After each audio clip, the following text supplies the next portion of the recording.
5 helpful tips that you need to know when you leave the hospital, or maybe even before you leave the hospital, so that you can protect your core and pelvic floor as much as possible.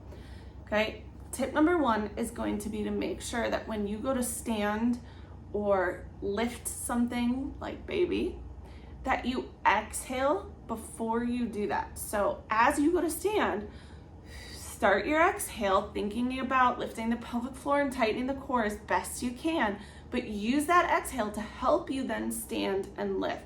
Instead of bearing down, instead of putting too much pressure on your core, really utilize that exhale to help you stand or pick something up, okay?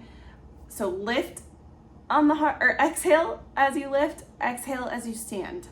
Tip number 2 is going to be to make sure that when you're getting in and out of the car, you keep your legs together. Don't bring one leg out and then the other. You want to think about using your hands and keeping the legs together as much as possible, okay?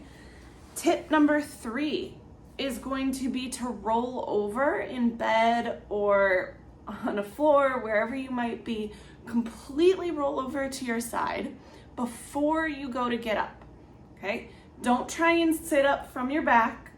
Don't try and sit up from your stomach. Make sure you're on your side. And then if you're in a bed, you pull your legs off, you kind of drop your legs off the edge of the bed and then use your arms to help you push up and out of that bed. But rolling over onto your side before you try and get up is going to be key. Do not be trying to do sit-ups. That is the worst thing you can be doing early on. Tip 4, kind of touched on it a little bit, use those arms. So if you're getting out of a chair, use your arms. When you roll over onto your side, drop your legs to the floor and then push with your hands. Don't be afraid in the beginning to use your arms more. Stabilize with your arms. You know, if you're at the kitchen counter, put a hand on the counter. Use your arms. They are helpful, they are there for you, and you can use them. Tip 5 is to immediately and lightly start practicing your deep breathing again. We all get trapped in this really shallow breathing while we're pregnant because there is a baby in the way and it is really hard to get a deep breath. But we really need to work on that 90-90 breathing again. Start out slow and gentle and work your way up as you feel better. But start working on that deep breathing. And then a little bonus tip for you is going to make sure that you slow, gentle exhale when you're in the bathroom, when you're going pee or poop or whatever it is. Give that slow, gentle exhale to help release that whatever, pee or poop, whatever it is. Okay, use that slow, gentle exhale.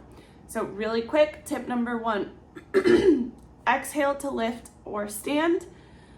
Tip number 2 is both legs get in and out of the car together. Tip 3 is to make sure you roll over before you get out of bed. Tip 4 is to use those hands a little bit more. Tip 5 is going to be slowly practice your breathing, progress to more advanced. And then your bonus 6th tip is to make sure you give a slight, easy exhale as you pee or poop. Even from the very first moment you go to the bathroom after having the baby. All of these can be done in the hospital, but really knowing this ahead of time and working on it is going to really help protect your core and pelvic floor. And ultimately, that is what we all want. So let me know if any of these tips helped you. If you didn't know any of them, let me know which one was the most mind-blowing for you. And if you have any questions, please don't hesitate to reach out.